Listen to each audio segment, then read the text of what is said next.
Un prisonnier particulièrement audacieux se fait passer pour un gardien et se glisse discrètement dans un camion, bien décidé à foncer droit vers la liberté. Son plan semble parfait, jusqu'au moment où un surveillant posté au 2e étage repère la supercherie. Immédiatement, l'alerte est donnée et d'autres gardiens accourent. Mais surprise, leur chemin est bloqué par un immense filet de fer barbelé.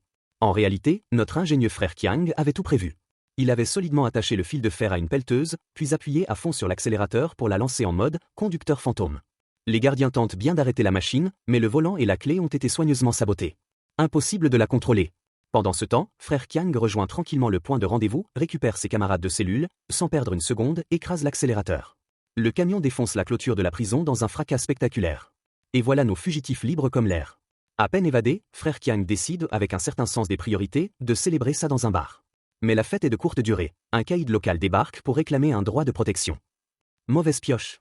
D'un calme olympien, frère Kiang sort une petite bouteille de poudre explosive, en verse un peu dans sa paume, avant même que l'agresseur ne comprenne ce qui se passe, improvise un véritable feu d'artifice miniature. Éblouis et abasourdis, les voyous restent bouche bée pendant qu'ils quittent les lieux avec le sourire. Hélas, ce petit spectacle pyrotechnique attire l'attention de la police. Les forces de l'ordre se mobilisent aussitôt et déploient un impressionnant dispositif pour le capturer. Acculé, frère Kiang change encore de déguisement, le voilà transformé en électricien. Avec la complicité de ses amis, il ouvre le boîtier de contrôle d'un feu tricolore. À l'aide d'une simple carte trouvée au bord de la route, qu'il glisse habilement dans le mécanisme, il parvient à modifier la synchronisation des feux. En quelques minutes, toute la ville est plongée dans un chaos routier indescriptible.